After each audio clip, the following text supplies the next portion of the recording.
జరుగుతుందో లేదో తెలియని హృదయపూర్వక స్వాగతం.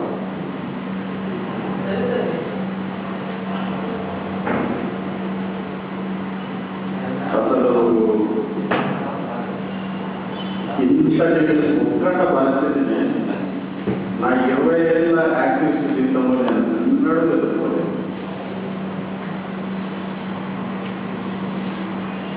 అపకాలు పొలిటికల్ స్ట్రాటజీ ఎట్లా మనల్ని డైవర్ట్ చేస్తుంది, మనల్ని ఎట్లా బద్దలు కొడుతుంది అనడానికి నాకున్న గొప్ప ఉదాహరణ ఒకటి మాత్రం.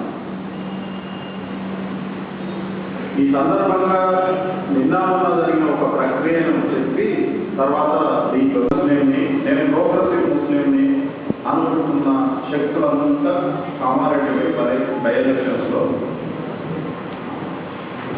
బీజేపీకి ఇప్పుడు త్రిశూలం ఎజెండా కాదు, ప్రజాస్వామ్యయుతమైనటువంటి తెలంగాణ ఎజెండాగా పెడుతున్నది. కాబట్టి మన ముస్లింస్ అంతా దానికే ఓటేయాలి అని చెప్పి ముస్లిం ప్రోగ్రెసివ్ కమ్యూనిటీ మొత్తం ఇల్లు ఇల్లు ముస్లింల ఇంటికి తిరిగి బీజేపీకి ఓటేసి నిన్న మహబూబ్ నగర్ ఎలక్షన్ తర్వాత ఫేస్బుక్ లో కైబాబా మేము జేఏసీ చైర్మన్ నిలదీస్తామని ఒక కామెంట్ పెట్టారు. దానికి కొనతో దిలీప్ రెడ్డి, కొనతో దిలీప్ గారు పిలువబడుతుంది. ఈ రెడ్డి గారు మీరు ఇట్లా అర్థం చేసుకోవద్దు, దాన్ని ఏదైనా ఉంటే మనం కూర్చొని మాట్లాడతాం, ఇట్లా బయటకు పెట్టవద్దు అని చెప్పి ఆ రెడ్డి గారు చెప్పారు. నేనేం చెప్పినానంటే, మీరు కాంగ్రెస్ కిందనో టీఆర్ఎస్ కిందనో ఉన్నటువంటి తురకలని నేను అనుకోలేదు. మీలో ఎంతో కొంత అంబేద్కర్, పెరియారు, పూలే, మార్క్స్ ఉన్నాడు అనేది భావిస్తున్నాం. కాబట్టి ఈ గుణపాఠం తర్వాత మీరు ప్రకటించాల్సింది జేఏసీ చైర్మన్ నిలదీసి మాట్లాడటం కాదు, జేఏసీ చైర్మన్ త్వరగా శత్రువు అని ప్రకటించండి అని నేను రాశాను ఫేస్బుక్. దీనికి కైబాబా ఇచ్చిన స్పందన,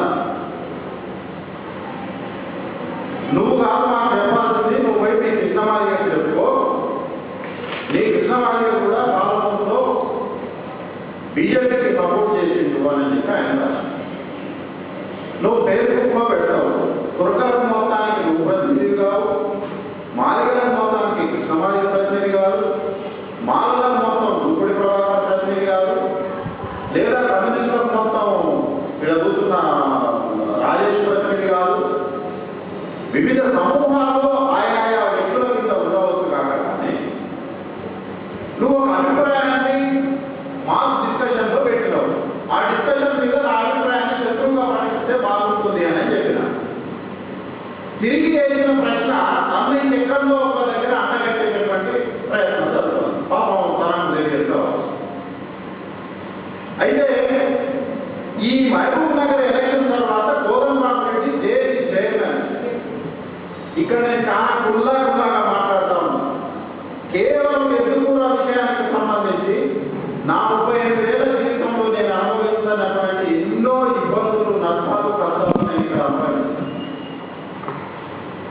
అతి దగ్గర వాళ్ళు, నాకుల వాళ్ళు, సన్నిహితులు, స్నేహితులు, నేను ప్రేమించిన వాళ్ళు, ఒక్కొక్కరి అంతరంగం అంతా కూడా బయటికి చూసేటటువంటి అవకాశం నాకు ఇది ఇచ్చింది. ఇది జీవితంలో ఒక పెద్ద అనుభవాన్ని ఇస్తుందని నేను అనుకున్నాను. కోదండరామ్ పక్కన గౌడ్, శ్రీనివాస్ గౌడ్ ప్రెస్ మీట్ లో కూర్చున్నాడు. ఈ ప్రెస్ మీట్ సారాంశం ఏంటి అంటే, సీమాంధ్ర పెట్టుబడిదారులకు ముస్లింలపైన దాడులు చేసే అవకాశం ఉన్నది, కాబట్టి మీరు చాలా అప్రమత్తంగా ఉండండి అనేది స్టేట్మెంట్ ఇచ్చాడు. పేపర్లో వచ్చింది మిత్రులారా. ఇది ప్రకటించిన వారం రోజుల లోపే సంగారెడ్డిలో ఒక ప్రదర్శన జరుగుతుంది. ఇది ప్రకటించిన వారం రోజుల లోపే హైదరాబాద్ నడిబొడ్డులో ఒక ప్రదర్శన జరిగింది. ఈ ప్రకటన సారాంశం ఏం చెప్పింది అంటే, సీమాంధ్ర పెట్టుబడిదారి వర్గం ముస్లింల పైన దాడులు చేసే అవకాశం ఉంది, కాబట్టి మిమ్మల్ని కాపాడుకోండి. ఇదే వాక్యాలు చూడడానికి చెప్తున్నాం. ఇదే వాక్యాలు అంటే పాలనకు ఎన్నిక తర్వాత ముస్లింలు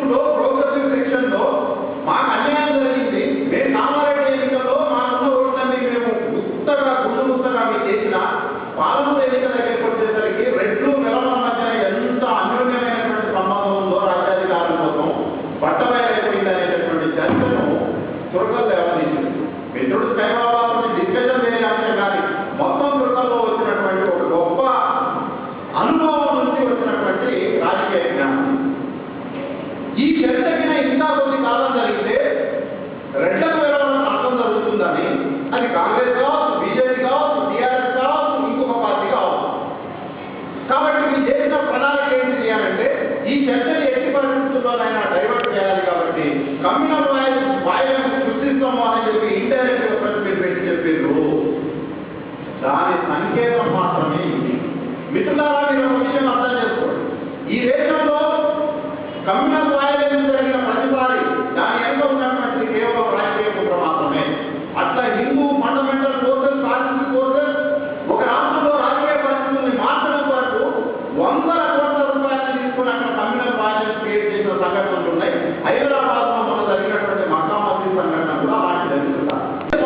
అవకాశాలు ఎట్లా మనం సపరేట్ చేస్తుంది, ఎట్లా మనం డిఫరెంట్ చేస్తుంది అనడానికి వెలుగుగా ఇవాళ నేను ఈ రాష్ట్రంలో జరుగుతున్నటువంటి కమ్యూనల్ వాయిలెన్స్ వెనక ఉన్నటువంటిది కేవలం రెండు విరమణ మధ్య ఉన్నటువంటి రాజ్యాధికార ఎజెండా తప్ప మరొకటి లేదని చెప్పి మాకు అర్థం జరుగుతుంది. మేబీ దీన్ని ఇంకా వివరించి అది కాదు తప్పు అని నిరూపించగలిగితే, సైంటిఫిక్ గా అంగీకరింపజేయగలిగితే నేను నా అభిప్రాయాన్ని మార్చుకోవడానికి కూడా సిద్ధంగానే ఉన్నాను. కానీ ఇవాళ ఉన్నటువంటి మతగర్తల సారాంశం అంతా కూడా రెండు తమ అధికారాన్ని నిలబెట్టుకోవడానికి ఎస్సీలు, దళితులు, తురకలంతా కూడా ఈ అధికారాన్ని ప్రశ్నించేటటువంటి ఒక ఇంటలెక్చువల్ ఫోర్స్గా వస్తుంటే దీన్ని ఆపడానికి చేసినటువంటి ఏకైక ప్రయత్నంగా మాత్రమే నేను ఈ రోజు అర్థం చేసుకుంటున్నాను. సరే ప్రేమైన మిత్రులారా, గ్రీన్ బేస్ పేరు పెట్టాలి అని ఫస్ట్ టైం నా పోస్ట్ గ్రాడ్యుయేషన్ అయిపోయిన తర్వాత 9 సంవత్సరాల తర్వాత నేను చదువుకోవడానికి నేను ఇంటికి వచ్చినాను. నా పోస్ట్ గ్రాడ్యుయేషన్ అయిపోయిన 9 సంవత్సరాల తర్వాత ఇక్కడికి వచ్చిన తర్వాత నా పొలిటికల్ బ్యాక్గ్రౌండ్ లెఫ్ట్ మూవ్మెంట్ తోటి గతంలో ఎంగేజ్ అయినా కాబట్టి ఇంటికి రాగానే సాధారణంగా నేను కొద్దిమంది అంబేద్కర్ తోటి సాధ్యం. నేను పీజీ చదివే రోజుల్లో ఎంత మూర్ఖున్నానంటే కనీసం ఎస్ఎఫ్ఐ వాటి కూడా రాజకీయంగా డిఫరెన్స్ ఉంది కాబట్టి మాట్లాడలేనంత మూర్ఖంలో ఉన్నాను. బీజేపీ అయితే ఇంకా చాలా వీటికి వచ్చిన తర్వాత ఒక వింత పరిస్థితి, ఒక కొత్త పరిస్థితిని కూడా చూసినాం. ఈడ ముందు తిరిగిన విప్లవ కాంప్లెట్ కూడా ఒక ఫండమెంటల్ హిందుత్వ వాయిస్ చాలా బాగా కనిపించుకోవాలి. దీని వెనుక ఒక సెక్యులర్ ఫిలసాఫికల్ అండర్స్టాండింగ్ ఉన్నదని నేను అనుకోవడం, ఆడ కేవలం ఆపోజిషన్ మాత్రమే ఉన్నదని నేను భావిస్తాను. అయితే ఈ పీజీ అడ్మిషన్ వచ్చిన కొత్తలో డేవిడ్ రూమ్లో మేము పెద్ద ఎత్తున సమావేశం అయిపోయేవాళ్ళం. ఈ సమావేశంలో మేము ఒక వారం రోజులు బీచ్ తోటి పార్టీ చేస్తాం. నాకు చాలా బాగా బీచ్ తోటి 1 వీక్ రోజు ఒకరు స్పాన్సర్ చేస్తాం. ఒక 10 మంది లిస్ట్ రాస్తున్నాము, రోజు ఒకరు స్పాన్సర్ చేస్తూ బీచ్ తోటి పార్టీ చేస్తాం.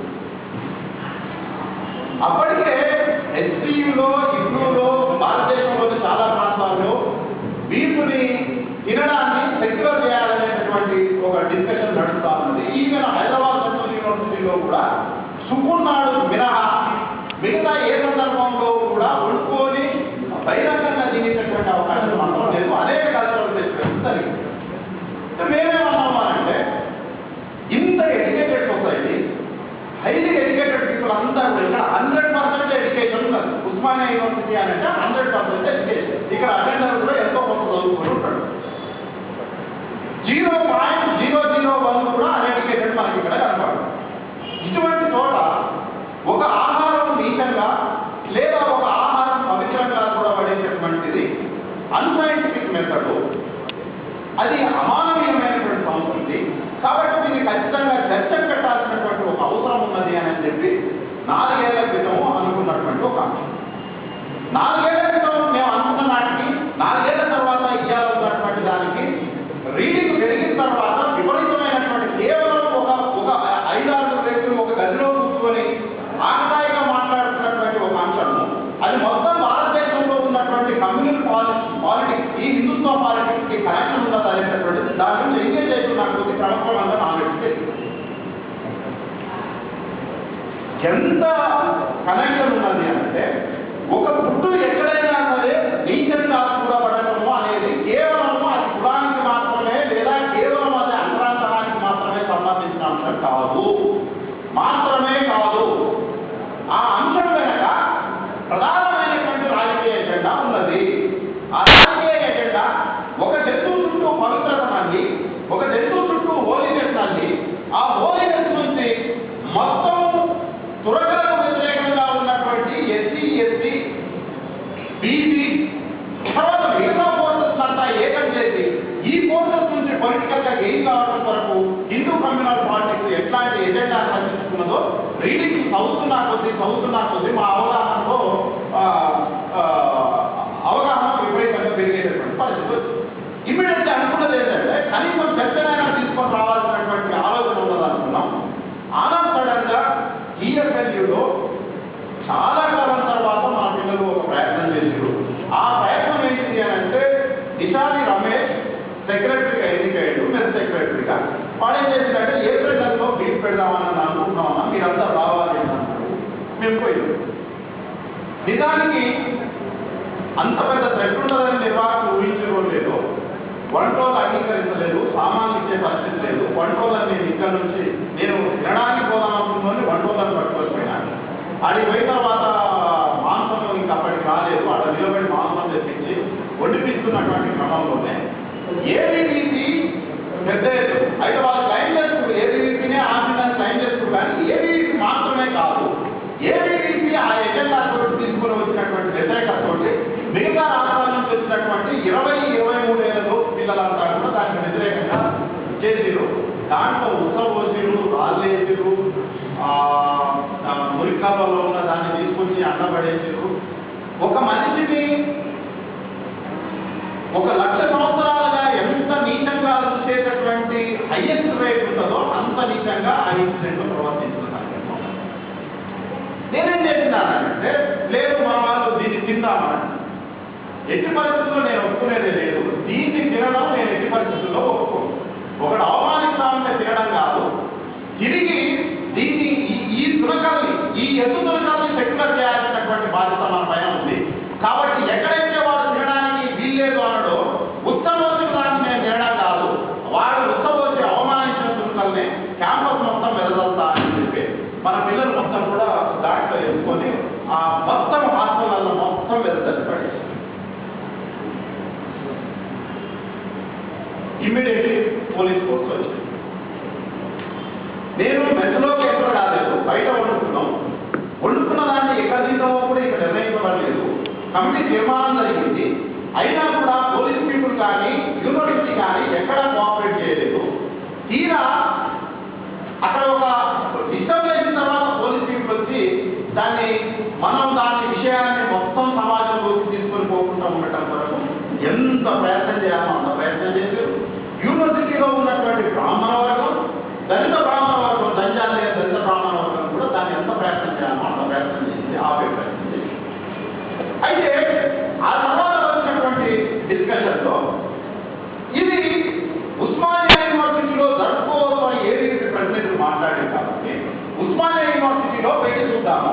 ఒకవేళ ఉస్మానియా యూనివర్సిటీలో పెట్టడం అనేటటువంటిది జరిగితే కేవలం తినడం మాత్రమే అంశం కాదు, మొత్తంగా ఈ దేశంలో హోలీ కౌంటర్తో జరుగుతున్నటువంటి హిందుత్వ పాలిటిక్స్ ని కౌంటర్ చేయడమే మన రాజకీయ ఎజెండా. ఇక్కడ చాలా మంది చూసేటటువంటిది ఏంటి అంటే ఎదురు తినటువంటి అదే తినడం ఏమున్నాయా, రోజు తింటూనే ఉన్నాం కదా. రోజు ఇంట్లో తినడం సమస్య కాదు, వాడు ఎద్దులు వీధికి పట్టుకొని వచ్చాడు, వాడి ఇంట్లో పవిత్రంగా పూజించుకుంటే సమస్య లేదు. ఎద్దుని వాడి వీధిలోకి పట్టుకొని వచ్చాడు, నువ్వు ఇంట్లో తింటున్న ఎద్దు కూడా నువ్వు వీధిలోకి పట్టుకురావాల్సిన అవసరం ఉంది.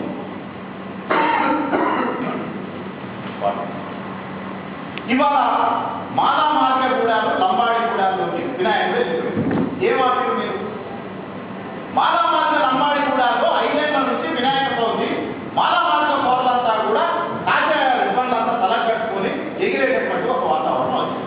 రేపు ఎద్దులు పోసిన మార్గగూడెంలో, ఎద్దులు పోస్తున్న మాలగూడెంలో, ఎద్దులు పోస్తున్న దుర్గగూడెంలో కూడా ఆ ఎద్దులు పూజించే ఆవులు పూజించేటటువంటి కల్చర్ తీసుకున్నాం.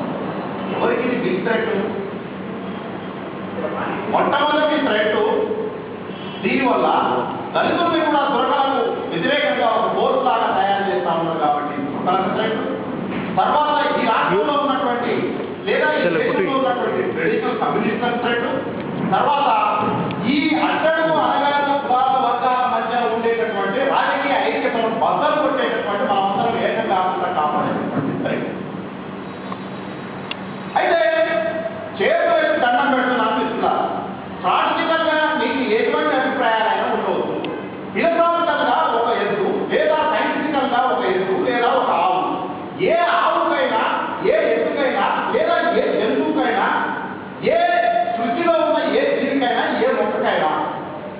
జెనెటికల్గా పవిత్రత ఉంటుందా? జెనెటికల్గా నీచత్వం ఉంటుందా? జెనెటికల్గా అపవిత్రత అనేటటువంటి ఉండే అవకాశం ఉందా? ప్రపంచంలో ఏ సైంటిస్ట్ అయినా ఒక జీవిలో నీచత్వాన్ని కానీ పవిత్రాన్ని కానీ నిరూపించగలిగేటటువంటి టెక్నాలజీ కానీ జ్ఞానం కానీ అభివృద్ధి జరిగిందా? అటువంటిది ఆవులో ఎద్దులో మాత్రమే కాదు, ప్రపంచంలో ఉన్న ఇటువంటి ఏ జీవిలో కూడా ఇంతవరకు నిరూపణ చేయబడలేదు. కాబట్టి ఇక్కడ మనం ప్రధానంగా అర్థం చేసుకోవాల్సినటువంటిది ఏంటి అంటే, ఎప్పటి నుంచి ఆవు ఒక ప్రధానమైనటువంటి ఓలికగా మారింది? అంతకుముందు ఎందుకు లేదు? చాలా మంది హిస్టోరియన్స్ ఉన్నారు, భాగ్యగారు ఉన్నారు, ఇక్కడ చాలా మంది ఉన్నారు. యాన్షియంట్ ఇండియన్ హిస్టరీలో ఎక్కడా కూడా ఇది ఎద్దు ఓలికగా లేదు. స్వయంగా అంబేద్కర్ చాలా క్లియర్గా రాసిండు. కాళీమాత, శంకరుడు, రాముడు, వాడి పిల్లానికి అందరికీ లేక ఆవు కడుపులో ఉన్నటువంటి పిండ దశలో ఉన్న ఆవును తినటం అత్యంత ప్రీతిప్రాప్తం. అయితే ఇంకా చాలా క్లియర్గా చెప్పాలి అంటే, ప్రాచీన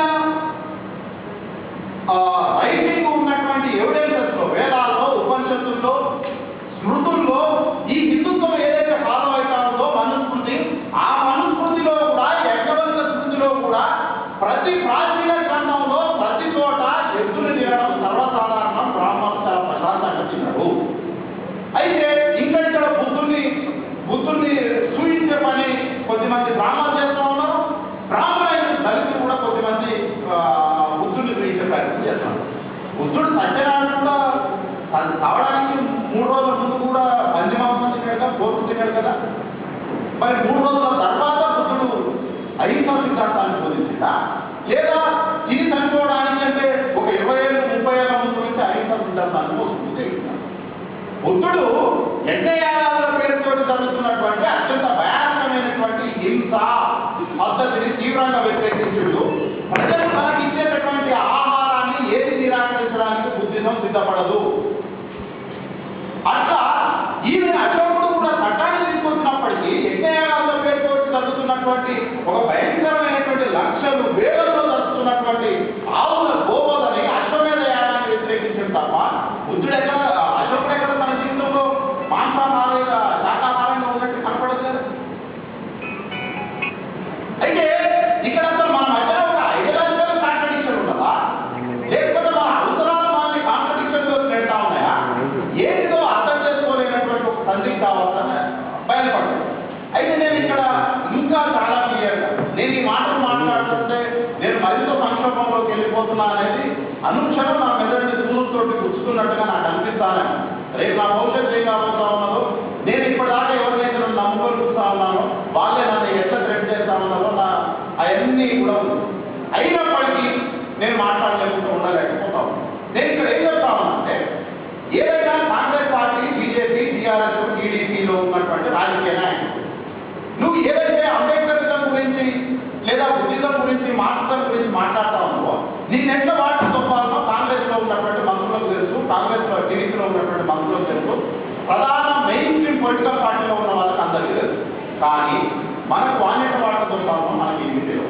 నిత్యం మనం అంబేద్కరిజం పేరుతోటి అంబేద్కర్ తన జీవితాంతం ఏ కాంగ్రెస్ అయితే శత్రువుగా, ఏ కాంగ్రెస్ అయితే బ్రాహ్మణిస్ట్ పార్టీగా, ఏ మెయిన్ స్ట్రీమ్ పొలిటికల్ ఫోర్సెస్ లో ఉన్నటువంటి ఫోర్సెస్ అయితే యాంటీ దళిత్ ఫోర్సెస్ అనేది చెప్పిండో, యాంటీ సెక్యులర్ ఫోర్సెస్ అని చెప్పిండో, వాటికి నిత్యం మనం జోకు సలాములు కొట్టేటువంటి పరిస్థితుల్లో చాలా క్లియర్గా ఇవాళ ఆయా పార్టీలో హిందుత్వ ప్రాక్టీస్ లో ఉన్నవాడు ఎవరు కూడా ఒక్కనాడైనా తన మొత్తం జీవితంలో ఏడాదికి ఒక్కరోజైనా హిందుత్వాన్ని, బ్రాహ్మణత్వాన్ని వ్యతిరేకించేటటువంటి ప్రాక్టీస్లోకి వచ్చే పరిస్థితి లేదు. మనం మాత్రం వాడు ఇస్తున్న ప్రతి సందర్భంలో మన అంబేద్కరిజాన్ని, బుద్ధిజాన్ని, మార్క్సిజాన్ని వదిలిపెట్టుకొని తల వాల్చి వారి పాదాల దగ్గర పెట్టే పరిస్థితి ఉంది. మిత్రులారా, వాళ్ళు కేవలం మానవాళిక ప్రతినిధులు మాత్రమే కాదు, వాళ్ళు తమ జీవితాన్ని మొత్తం కూడా మనువాద రాజకీయ పార్టీలకు అంకితం చేస్తున్నటువంటి వాళ్ళు. వారి వాదం ముందు మన కులంపాడని చెప్పి, వారి వాదం ముందు మన కులంపాడని చెప్పి మన తల చిరస్కరించేటటువంటి పరిస్థితి వస్తాను. అందుకనే చాలా ప్రధానంగా దీన్ని ఆపడం కొరకు ఐడియాలజికల్ కానీ, రిచార్జికల్ కానీ, రకరకాలుగా ఎంత భయంకరమైనటువంటి వాతావరణాన్ని క్రియేట్ చేస్తున్నారో ఒక 2 రోజుల నుంచి దాన్ని చూసిన తర్వాత కేవలం ఇక్కడ మార్క్సిజం అని చెప్తున్నటువంటి ఇక్కడ అంబేద్కరిజం అని చెప్పుకునేటోళ్ళు, ఇక్కడ పూలేవాదం అని చెప్పుకునేటోళ్ళు కేవలం ఈ దొంగ కొడుకులంతా ఈ పేర్లను పెట్టుకొని వాళ్ళకి ఏ కావాలో వాటిని సమకూర్చుకునేటటువంటి పనిలో మాత్రం మిత్రులారా అందరినీ కాదు. అయితే ఇక్కడ నేను చెప్పాల్సినటువంటి ఒక ప్రధానమైనటువంటి అంశం ఏంటంటే ఉస్మానియా యూనివర్సిటీలో మొత్తం శక్తులు వ్యతిరేకిస్తున్నా కేవలం 15-20 మందితోటే నరకాసుర మహిషాసుర వద్దరు స్టార్ట్ చేసి నరకాసుర కాడిపోయేసరికి 100 మంది లేదు. తిరిగి 2వ సంవత్సరంలోకి ప్రవేశించేసరికి 200 మంది వచ్చారు. మళ్ళీ నరకాసుర సెకండ్ ఇయర్లోకి వచ్చేసరికి బయట పెద్ద ఎత్తున బహిరంగ సభలు జరుపుకునేటటువంటి ఒక పొలిటికల్ ఒక కల్చరల్ యాక్టివిటీని మొట్టమొదటి ఇంట్రడ్యూస్ చేసేటప్పుడు లిమిటెడ్ పీపులే స్టార్ట్ చేస్తున్నారు. ఈ లిమిటెడ్ పీపుల్ ఇస్తున్నటువంటి జ్ఞానం ఇది మనది, ఇది మాత్రమే మనది. మన ఇప్పుడు ఈ ఉస్మానియా యూనివర్సిటీలో ఆర్ట్స్ కాలేజీ ముందర హోలీ జరిగితే హోలీలో మానవ నాయకులు మొత్తం పోయి దాంట్లో పార్టిసిపేట్ చేస్తారు. హోలీ ఎవరిని కాదు పండగ చేసుకుంటున్నావు, ఎవరు సాగుడు ఎవరు నీ తాకలు అంటే మనం పోయి ఆ కళ్ళు పూసుకొని ఎగిరేటటువంటి దీనికి ఒక పేరు పెట్టి తెలంగాణ అని చెప్పి తెలంగాణ రాష్ట్రం కాబట్టి హోలీ పండగ ఆడికి వస్తుందని చెప్పి హోలీ పండగ తెలంగాణకి ఏం సంబంధం? నీ తాకలు అంటే దాన్ని నువ్వు పండగ చేసుకోవడమా? నీ అన్యాయం అంటే దాన్ని నువ్వు పండగ చేసుకోవడమా? ఇంత నీచత్వము దౌర్భాగ్యానికి దిగి దానికి అంబేద్కర్ ఫోటోలు పెట్టుకొని దానికి పూలే ఫోటోలు పెట్టుకొని దానికి పెరియాల ఫోటోలు పెట్టుకొని దానికి మార్క్స్ ఫోటోలు పెట్టుకొని మావోల ఫోటోలు పెట్టుకొని ఎందుకు ఎవరిని మోసం చేస్తారు? మన మాటలు నమ్మే అమ్మాయి ప్రజలు నిజంగా వాడిన మనం చెప్తున్న వాటికి కట్టుబడి ఉంటే వాడు నిజాయితీ కమిటెడ్గా నిలబడి ఉంటే వారి జీవితం మొత్తం నాశనం. 20 ఏళ్ళుగా మీరు రాస్తున్న దాన్ని, మీరు మాట్లాడుతున్న దాన్ని, మీరు చేస్తున్న వాటిని విని కమిటెడ్గా ప్రాక్టీస్లోకి రావాలనుకున్న వాడు ఎన్ని కష్టాలు అనుభవిస్తాడు? థియరీ ప్రాక్టీస్ డిఫరెన్సా? థియరీ ఉన్నట్టుగానే ప్రాక్టీస్ థియరీ రెండు జంబలిగా నడవాలా?